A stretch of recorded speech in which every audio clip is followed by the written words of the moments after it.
Hi friends, সবাই কেমন আছো? আমি আজকে একটু বেশি ভালো আছি। কারণটা কি বলো তো? ও আচ্ছা, তোমরা জানো না না? কারণটা হলো 25th জুন ছিল আমার বার্থডে।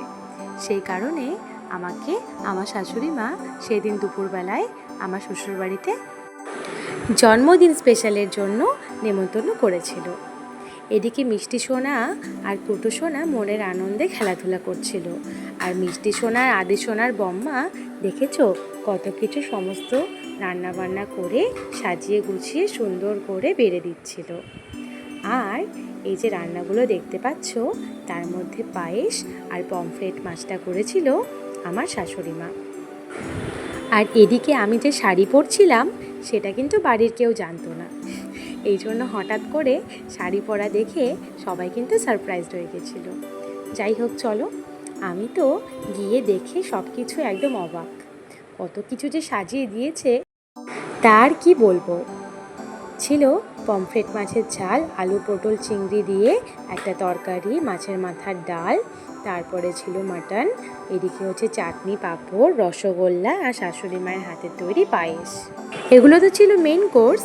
আর তার সঙ্গে এদিকে ছিল লাল শাক, কচু বাটা, ঝুরি ঝুরি আলু ভাজা, আর তার সাথে ছিল চুনো মাছের ঝাল, আর সঙ্গে ছিল ভাত, লেবু আর লঙ্কা। প্রথমে আমি মিষ্টি মাম্মামকে আলু ভাজা দিয়ে ওকে খাইয়ে নিলাম। এরপরে আমার কুটু সোনাকেও খাইয়ে দিয়েছিলাম। কুটু সোনা ভাত দিয়ে আলু ভাজা খেতে একদমই পছন্দ করছিল না, এই জন্য নিজে হাতে আলু ভাজা খাচ্ছিল। গুল্লু সোনাকে খাওয়ানো হয়ে যাওয়ার পরে তারপরে আমি খেতে বসে পড়েছিলাম।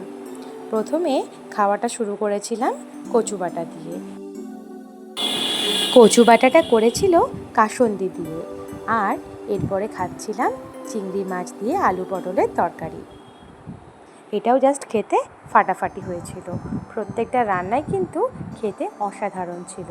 আমার শাশুড়ি মা আর যা মিলে কিন্তু সমস্ত রান্নার অ্যারেঞ্জমেন্টগুলো করেছিল। এরপরে এটা ছিল চুনো মাছের ঝাল। এটা চুনো মাছের ঝালটা জাস্ট অসাধারণ ছিল। এটা কিন্তু পেঁয়াজ, রসুন, আদা দিয়ে করা হয়েছিল। এরপরে ছিল মাছের মাথার ডাল। প্রত্যেকটা রান্না এতটাই সুন্দর ছিল যে কোনটা ছেড়ে যে কোনটার প্রশংসা করব সেটা আর বুঝে পাচ্ছিলাম না। পমফ্রেট মাছটাও কিন্তু দারুণ হয়েছিল আর একদম ফ্রেশ ছিল। আর এই যে চলে এসেছে আমাদের শো স্টপার মাটনটাও কিন্তু খেতে দারুণ হয়েছিল। এই প্রথম শ্বশুরবাড়িতে আমার জন্মদিন সেলিব্রেশন হলো, কারণ বিয়ের সেই প্রথম থেকেই আমরা থাকতাম বাইরে বাইরে, সেই কারণে।